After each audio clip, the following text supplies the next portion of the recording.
in chapter 8 this week. And before we begin, I want to ask y'all something. Are y'all bored No, with these lessons? no. I've read this 10 times at least. How do you feel about it? I mean, are you excited to be studying this? Yeah. Or are you bored? I am. Sometimes I feel like it's over my head, though, I guess. Well, I do a lot. It's not though. No. That's where you're trying to get too deep into it, sometimes trying to figure it out, other than what the Lord wants you to. You know, I've talked to some of our people that aren't here, and they've given me some reasons why they've not been here. It's not because they're sick.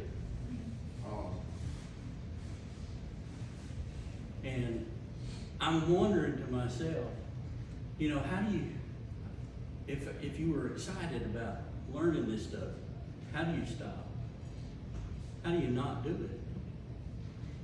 I mean, that's it. Like she said, we need to pray for these people that are not coming. And, you know, one person that I talked to, they're probably not coming back.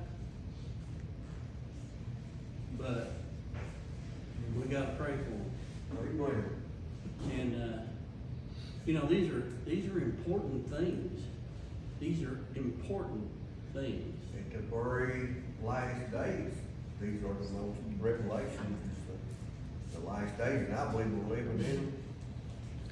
I think what church is hurting today. I think the devil's after the church more than any Amen. other the history of mankind, and probably back to these days. Yeah. And I think that's what causes it. Well, The world is wicked.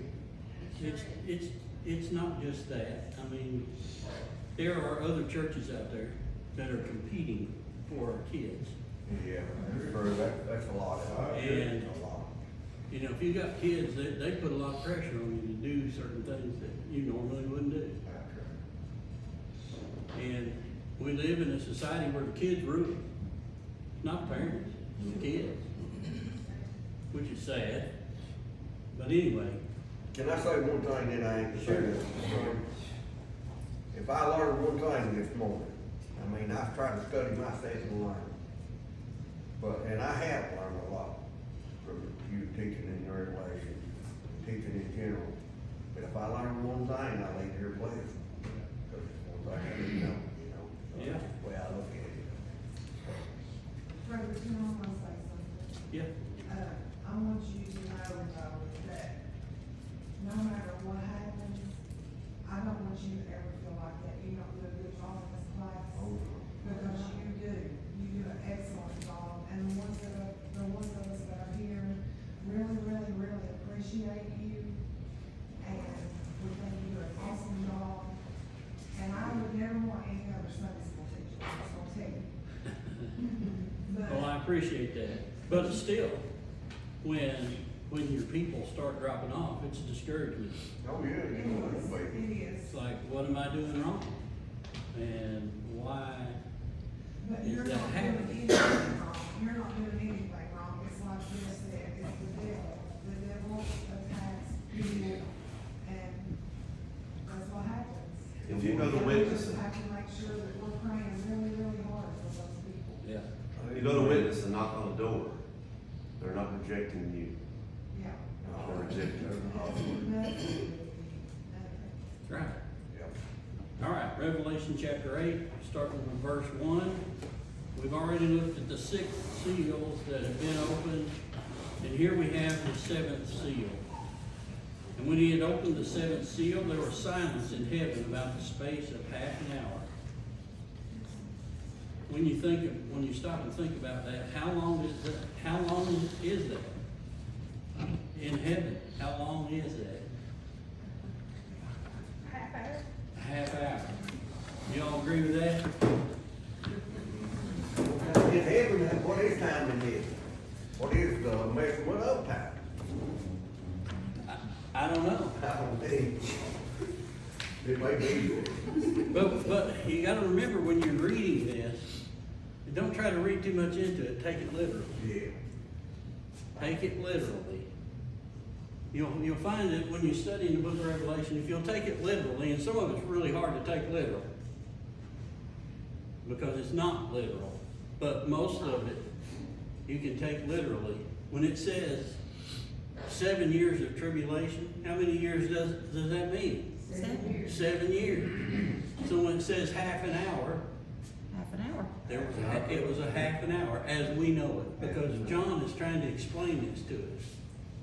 If it were longer than that, and he didn't know what the space of time was, he would have told us.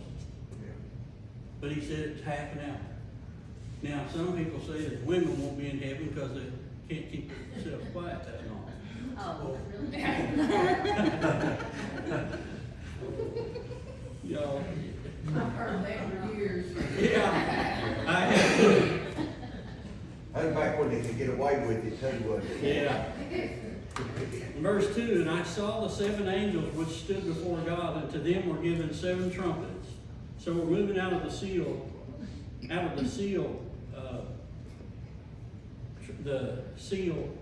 what do you call it? Judgments. That's what I was looking for, thank you. We're moving out of the seal judgments into the 7 trumpet judgments. And another angel came and stood at the altar, having a golden censer. And there was given unto him much incense, that he should offer it with the prayers of all saints upon the golden altar which was before the throne. And the smoke of the incense which came with the prayers of the saints ascended up before God out of the angel's hand. And the angel took the censer and filled it with fire of the altar and cast it into the earth. And there were voices and thunderings and lightnings and an earthquake. And the 7 angels which had the 7 trumpets prepared themselves to sound. The first angel sounded, and there followed hail and fire mingled with blood. And they were cast upon the earth, and the third part of the trees were burnt up. And all green grass was burnt up. And the second angel sounded, and as it were a great mountain burning with fire was cast into the sea. And the third part of the sea became blood. And the third part of the creatures that were in the sea and had life died. And the third part of the ships were destroyed. And the third angel sounded, and there fell a great star from heaven, burning as it were a lamp. And it fell upon the third part of the rivers and upon the fountains of waters. And the name of the star is called Wormwood. And the third part of the waters became wormwood. And many men died of the waters, because they were made bitter. And the fourth angel sounded, and the third part of the sun was smitten, and the third part of the moon, and the third part of the stars, so as the third part of them was darkened, and the day shone not for a third part of it, and the night likewise. And I beheld and heard an angel flying through the midst of heaven, saying with a loud voice, Woe, woe, woe, to the inhabitants of the earth, by reason of the other voices of the trumpet of the 3 angels which are yet to sound. Here's a controversial statement that may surprise some. Environmental problems, such as the destruction of the ozone layer, or climate change, and massive flooding, are man-made. Not always directly, but ultimately they are man-made. When God made the universe, He pronounced everything in creation to be what? Good. Good. Except for man, and He said it was very good. And when it came to human beings, God said they were very good. God placed Adam and Eve in the garden to care for and cultivate His good creation. They were to be God's representatives of earth, to steward what God had created and called good. But their rebellion against God introduced sin into the world and infected everything, including the environment. From that time forward, creation has been subjected to futility because it's in slavery to corruption. That's why the whole creation groans and suffers, as it tells us in Romans 8 and verse 20. and 20 through 22. Paul likened that groaning and suffering to a woman in childbirth. Creation lashes out in labor pains, waiting for the day when God will redeem creation and make it good again. That was Paul's point in Romans chapter 8, but until that day comes, nature is going to sometimes be violent. Temperatures will rise and fall. Tornadoes will cut across the land. Hurricanes will slam the coastlines. All these and more point back to the beginning of time, when Adam and Eve sinned and God cursed the ground. But for all of the destruction and death that has come from nature since the time of Adam, the earth has never experienced what is to come during the Great Tribulation, as recorded here in Revelation chapter 8. So here in the breaking of the seventh seal brings us back to the breaking, which includes all of the coming trumpet judgments. The seventh trumpet will include all the bowl judgments we'll look at later. So these judgments build on and grow out of each other. And when Jesus, the Lamb, broke the seventh seal, three things occurred immediately. First was silence. The moment this seal was broken, the tribulation saints who had been praising the Lamb in heaven, as we've talked about for several weeks now, stopped. Why do you think that there was silence in heaven when this seventh seal was broken? Do you think God said, okay, let's everybody be quiet? Why do you think there was silence?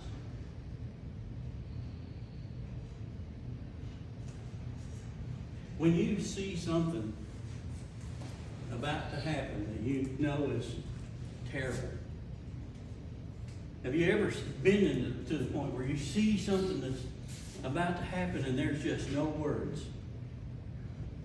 No words. What they're seeing is what's about to happen on earth. And it causes everything in heaven to stop. And there's silence in heaven. It's a collective gasp of heaven. You can almost see all the groups placing their hands over their mouths. Now the seventh seal was broken and the scroll was completely unrolled. Everybody could see what was about to take place on earth, and it took their breath away. This was appropriate since silence is the right response to impending judgment. Zephaniah warned to be silent before the Lord. The silence heightened expectations of the judgment that God was about to unleash on the world. And one commentator described this silence as the silence that falls over a courtroom when the jury comes back after their deliberation and the foreman stands to announce the verdict. Everybody wants to know, what's the verdict? John wrote that here in verse 2, that he, I don't know, where am I? Somehow my Bible went somewhere else. Here in verse 2, he says, and I saw the seven angels which stood before God, and to them were given seven trumpets. Who were these angels that were standing before God, these seven angels? We don't know, but that's not what's important. The blowing of their trumpet and the trumpet and the judgments that follow are the key message to this chapter. Trumpets used to play an important role for God's people as a symbol of his intervention in human history. The Jews used trumpets to gather the people and set them on a journey, to call them to war and to celebrate holy days. Trumpeters also led Israel's army around the walls of Jericho, and they were blown at the coronation of a new king. And Jesus said in Matthew 24 that a trumpet will sound to regather Israel at his second coming. The trumpets in Revelation 8 signify the beginning of a war. These angels are going to sound the trumpet to announce God's war on the earth. the golden censer, the angel with the golden censer.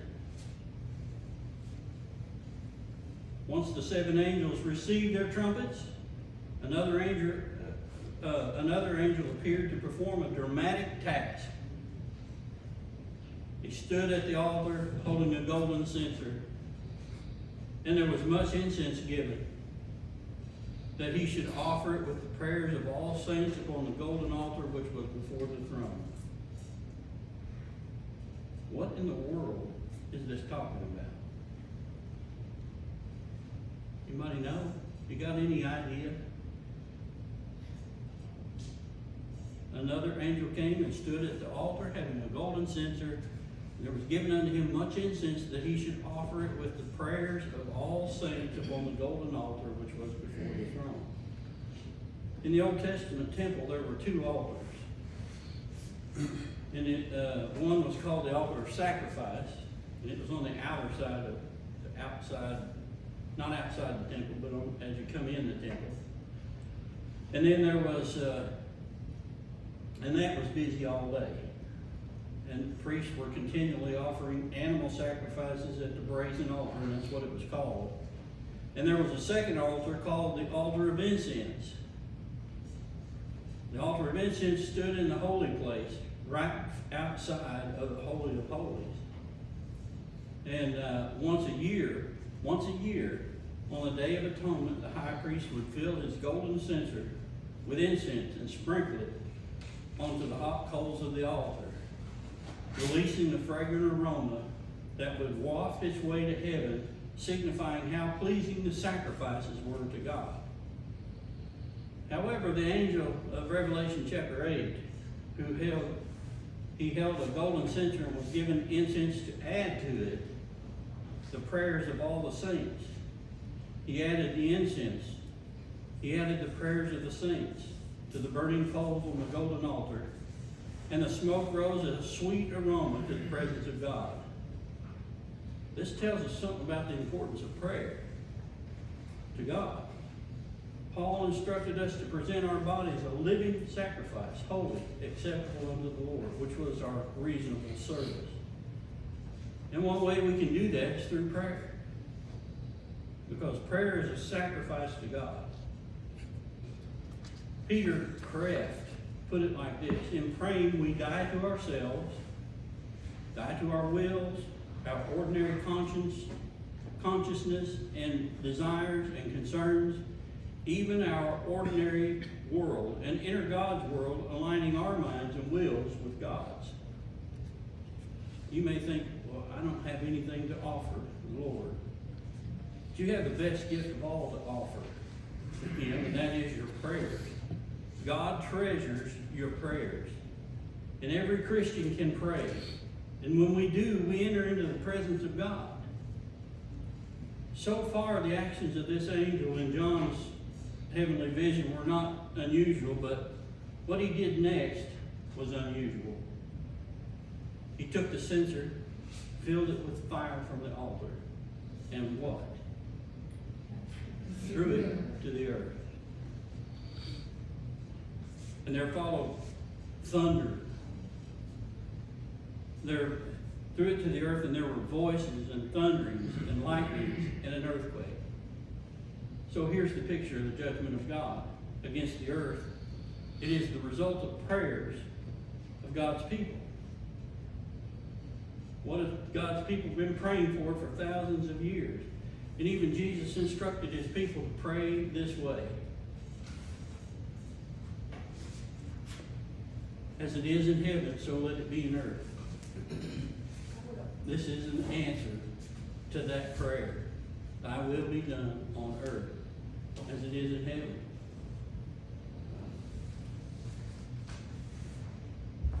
Christians in every age have prayed for justice. They prayed for an end to suffering. They prayed for the return of Jesus Christ. And that is the prayer of every Christian, and now the angel is pouring out those prayers of every Christian on the earth as a way of saying those prayers are about to be answered. And with the blowing of the seven trumpets, which the seven angels were preparing to do, the prayers of the martyrs and the tribulation saints would be answered. And John wrote there in verse 6, and the seven angels which had the seven trumpets prepared themselves to sound. So then in verse 7 we have the first angel sounded, and there followed hail and fire mingled with blood, and they were cast upon the earth, and the third part of trees were burnt up. And all green grass was burnt up. You ever been any place where there was no grass? It's hard for us to imagine. But there are places in America, in the United States of America, where there's no grass. Some places out in California and out west in the desert, there's no grass. I've even seen some communities, where they bring in sod and they put it in, and after a while it dies too. But there's no grass. But can you imagine that the third part of the trees were burned up, and all green grass was burned up? And the second angel sounded, and as it were a great mountain burning with fire was cast into the sea, and the third part of the sea became blood.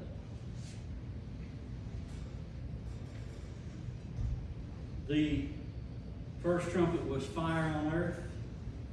The second trumpet, blood in the sea. We really don't know what John was seeing here. And I say that some of this was really hard for him to explain. The massive earthquake that's mentioned in Revelation 8 and 5 might have caused worldwide volcanic activity that spewed lava and rocks into the air and fell back to the earth like hail. And I can't help but think that the current discussion about climate change and the environment, I believe we ought to take care of the environment. I do. And I'm not against people planting trees and, cut a tree down, plant another one. Taking care of the environment is clearly what God put Adam and Eve here to do. So we ought to be careful about it too. It's biblical to be good stewards of the earth. God has entrusted us, but some people today make it an idol. Make an idol out of climate change, or idol out of the climate and Mother Nature. Mother Nature does not exist. They put so much emphasis on the creation, they seem to have forgotten the Creator. The greatest threat to this planet is not climate change or the environment, but what we're doing to anger Almighty God. Peter said that by God's word, that the heavens and the earth that we now live on are reserved for fire. It won't be destroyed again by a flood. It'll be destroyed by fire. And then the second trumpet, blood in the sea. The second trumpet targeted the oceans as John witnessed another incredible sight. This great mountain is likely a large meteor that breaks up and hits different parts of the earth. In 2013 there was a meteor that blew up over Russia. It didn't hit the ground, it blew up in the air. And they said it was 20 to 30 times more powerful than the atomic bomb of Hiroshima.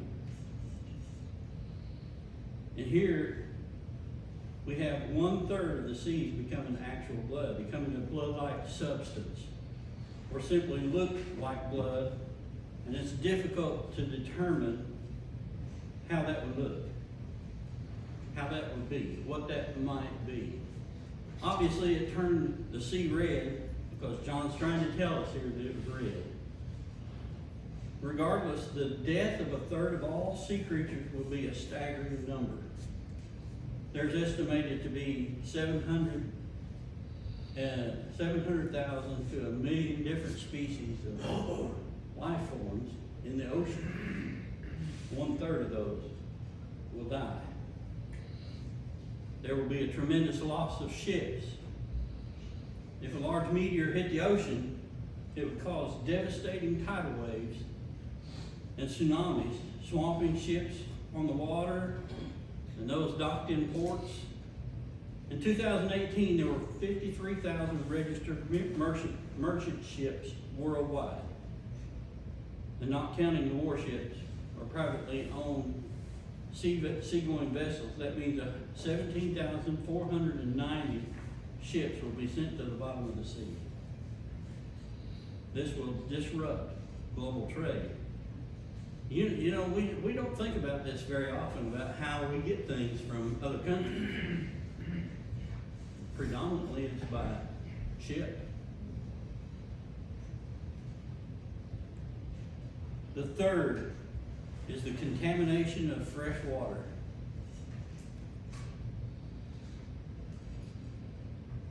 This one, the second angel sounded, and it, as it were, a great mountain burning with fire was cast into the sea, and we've already read that in verse 9. And then the third, verse 10, and the third angel sounded, and there fell a great star from heaven, burning as it were a lamp.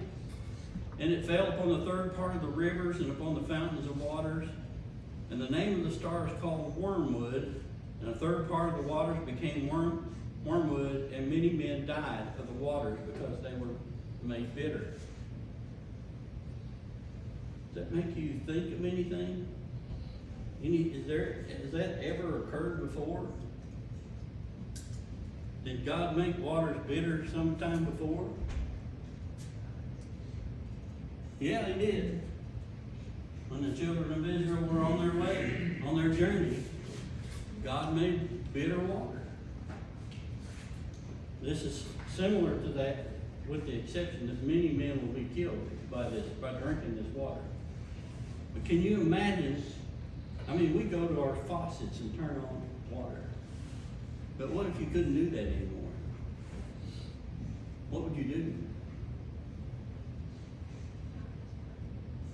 You'd have to rely on the water that comes from springs or falls from the sky. But it's talking here about rivers and fountains of water.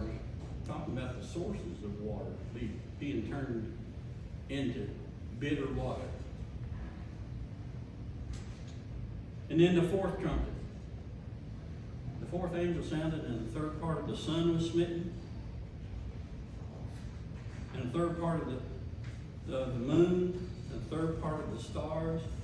So as the third part of them was darkened, and the day shone not for a third part of it, and the night light was likewise. There will only be, when you stop and think about this, we have night, day, night, in a 24-hour period, right? If we take away 8 hours, that's a third of it. Take away 8 hours of the sunshine. Take away 8 hours of the nighttime.